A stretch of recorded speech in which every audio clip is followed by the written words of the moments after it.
Hi hello student, hello everyone. So now আজকে ক্লাসে আমরা জানবো বেসিক্যালি হচ্ছে পরমাণুর মধ্যে কোনগুলো পর্যায়গত ধর্ম আর কোনগুলো পর্যায়গত ধর্ম নয়। ঠিক আছে, তো বেসিক্যালি দেখো পর্যায়গত ধর্ম কি এই জিনিসটা জানার আগে আমাদের হচ্ছে পর্যায় সারণী যারা হচ্ছে দেখোনি তারা হচ্ছে পর্যায় সারণীর হচ্ছে লাস্ট যে ক্লাসগুলো আছে সেগুলো একটু দেখে নিতে পারো। ঠিক আছে, এবার দেখো নর্মালি তোমাদের যদি হচ্ছে পরমাণুর ধারণা থেকে থাকে যে পরমাণুর মধ্যে কি কি থাকে, পরমাণুর হচ্ছে আকার হয়, ঠিক আছে, ব্যাসার্ধ হয়, এই ধারণাগুলো যদি থেকে থাকে তাহলে হচ্ছে একদম ইজি হয়ে যাবে আজকের ক্লাসটা। কিন্তু যদি না থেকে থাকে তাহলে আমি বলবো তোমরা হচ্ছে পর্যায় সারণীর নিচে একটা ক্লাসের লিঙ্ক দেওয়া আছে, সেই ক্লাস থেকে হচ্ছে তোমরা দেখো, দেন এটাকে কন্টিনিউ করো। ঠিক আছে, কেন দেখতে বলছি, বিকজ অফ তোমরা যখন হচ্ছে ওই ক্লাসটাকে দেখবে তখন ওর মধ্যে হচ্ছে পরমাণুর ব্যাসার্ধ বা আকার কি, তার সাথে সাথে হচ্ছে পরমাণুর তড়িৎ ঋণাত্মকতা কি, তার সাথে আমাদের আয়নীভবন বিভব কি, এই প্রত্যেকটা কনসেপ্ট ওখানে ক্লিয়ার হবে। ঠিক আছে, আর ওগুলো ক্লিয়ার হলে তখন তুমি ইজিলি বুঝতে পারবে যে এখানে কোনগুলো আমাদের হচ্ছে পর্যায়গত ধর্ম আর কোনগুলো পর্যায়গত ধর্ম নয়। ঠিক আছে, তো নাও এবার আমরা চলে আসি পর্যায় সারণীর যদি হচ্ছে একটা চার্ট বা একটা ছককে আমরা হচ্ছে আঁকি। ঠিক আছে, তো নর্মালি দেখো পর্যায় সারণীর মধ্যে এইভাবে হচ্ছে ছকগুলো হচ্ছে অবস্থান করে। ঠিক আছে, এবার দেখো এর মধ্যে পর্যায়গত ধর্ম হচ্ছে কোনগুলো, তো এখানে আমাদের মাথায় রাখতে হবে যে কোনগুলো পর্যায়গত ধর্ম। ঠিক আছে, আমি কয়েকটা বুলেটিন করে দিই। ফার্স্ট হচ্ছে আমাদের আকার। তো এখানে ফার্স্ট আমাদের কি আছে, আকার বা ব্যাসার্ধ। ওকে, আকার বা ব্যাসার্ধ। তো বেসিক্যালি ব্যাসার্ধ বা আকার, ঠিক আছে, এই দুটো হচ্ছে আমাদের মাথায় রাখতে হবে, কারণ অনেক জায়গায় আমাদের আকার বলে, অনেক জায়গায় আকার না বলে ব্যাসার্ধ বলে। ঠিক আছে, তো বেসিক্যালি আমাদের হচ্ছে কোনো একটি যদি এরকম গোল হয় তাহলে সেক্ষেত্রে আকার বলতে এটাকে বোঝাচ্ছে, ব্যাসার্ধ বললে কি কেন্দ্র থেকে শুধু এইটুকুনি বোঝাচ্ছে। ঠিক আছে, তাহলে যখন আকার বড় হবে তখন আলটিমেটলি কি ব্যাসার্ধও বড় হবে। তো এই জন্য কোয়েশ্চেন তোমাকে খেয়াল রাখতে হবে আকার আর ব্যাসার্ধ কিন্তু সেম জিনিস। ওকে, নাও সেকেন্ড পয়েন্টে চলে আসি আমরা, সেটা হচ্ছে আয়নী ভবন বিভব। ঠিক আছে, আয়নী ভবন বিভব, ঠিক আছে, বা আয়নায়ন শক্তিও হচ্ছে এটাকে বলা হয়। তো আয়নী ভবন বিভব বা আয়নায়ন শক্তি। ওকে, আয়নায়ন শক্তি। ওকে, তো এগুলো হচ্ছে বলা যেতে পারে আকার, ব্যাসার্ধ, তারপর হচ্ছে আয়নী ভবন শক্তি বা হচ্ছে আয়নী ভবন বিভব বলা যেতে পারে। ঠিক আছে, তারপরে চলে আসতে পারে আমাদের 3 নম্বর পয়েন্টে হচ্ছে জারণ বিজারণ ধর্ম। ঠিক আছে, জারণ বিজারণ, জারণ বিজারণ ধর্ম। ঠিক আছে, জারণ বিজারণ ধর্ম, তো এটাও আমাদের একটা পর্যায়গত ধর্ম। আমরা এগুলোর ডিটেইল জানবো যে হচ্ছে কেন এগুলো পর্যায়গত ধর্ম। ঠিক আছে, তাহলে জারণ বিজারণ এবং তারপর লাস্ট পয়েন্টে চলে আসছে তড়িৎ ঋণাত্মকতা। ঠিক আছে, তড়িৎ ঋণাত্মকতা, ঋণাত্মকতা।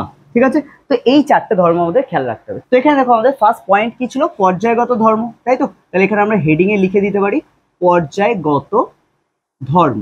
ওকে, তো বেসিক্যালি দেখো পর্যায়গত ধর্ম কোনগুলো আর কোনগুলো নয়। তো পর্যায়গত মানেই হচ্ছে আমাদের যেটা পর্যায় সারণী থেকে যে ধর্মগুলোকে আমরা ইন্ডিকেট করতে হবে বা যে ধর্মগুলোকে বুঝতে পারবো কোনটা বাড়ছে কোনটা কমছে, সেগুলোকে আমরা বলবো পর্যায়গত ধর্ম। তার মধ্যে দেখো পরমাণুর আকার। ঠিক আছে, যদি আমরা হচ্ছে পর্যায় বরাবর হচ্ছে বাঁ দিক থেকে ডান দিকে যাই তাহলে সেক্ষেত্রে পরমাণুর আকার হচ্ছে হ্রাস পায়। ঠিক আছে, কিন্তু যদি শ্রেণী বরাবর আমরা উপর থেকে নিচের দিকে নামি তাহলে কিন্তু আমাদের আকার বা ব্যাসার্ধ কি হয়, বৃদ্ধি পায়। ঠিক আছে, এটা হচ্ছে একটা, তাহলে এটাও কি হলো পর্যায় সারণীর উপর ডিপেন্ড করে হচ্ছে আমরা বুঝতে পারছি, সেই কারণে এটাকে বলা হয় পর্যায়গত ধর্ম। সেকেন্ড চলে আসি আমরা আয়নী ভবন বিভব বা আয়নায়ন শক্তি। তো এক্ষেত্রে কি হয়, আয়নায়ন শক্তি বা আয়নী ভবন বিভব বেসিক্যালি আমাদের যখন হচ্ছে বাম দিক থেকে ডান দিকে যায় মানে পর্যায় বরাবর, তখন কিন্তু এটা হচ্ছে বৃদ্ধি পায়, এবং যখন উপর থেকে নিচে আসে তখন এটা হ্রাস পায়। ঠিক আছে, তো এটাও তাহলে কি আমরা পর্যায় সারণী থেকে বুঝতে পারছি, তাহলে এটাকেও আমরা বলতে পারি পর্যায়গত ধর্ম। ঠিক আছে, এরপরে চলে আসা হচ্ছে আমাদের জারণ বিজারণ ধর্ম। জারণ বিজারণ বেসিক্যালি কি, জারণ বিজারণের কনসেপ্ট আশা করি তোমাদের ক্লিয়ার আছে। তো জারণ বিজারণের ক্ষেত্রে আমাদের কি হয়, যখন কোনো একটি মৌলের আমাদের পর্যায় বরাবর বাম দিক থেকে ডান দিকে যায় তখন কিন্তু তাদের হচ্ছে জারণ ধর্ম হচ্ছে বৃদ্ধি পায়। ঠিক আছে, কিন্তু বিজারণ ধর্ম হচ্ছে হ্রাস পায়। ওকে, একই জিনিস উল্টে যায়, যখন আমাদের শ্রেণী বরাবর উপর থেকে নিচে নামে তখন আমাদের কিন্তু বিজারণ ধর্ম বৃদ্ধি পায়, কিন্তু জারণ ধর্ম তখন হ্রাস পায়। ঠিক আছে, এরপরে চলে আসি আমরা হচ্ছে লাস্ট তড়িৎ ঋণাত্মকতা।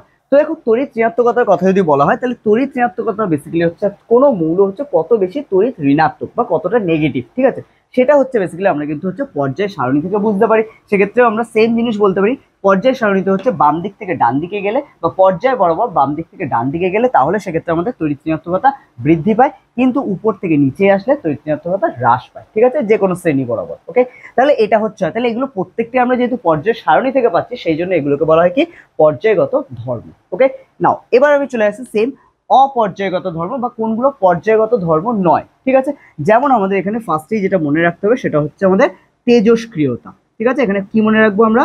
তেজস্ক্রিয়তা।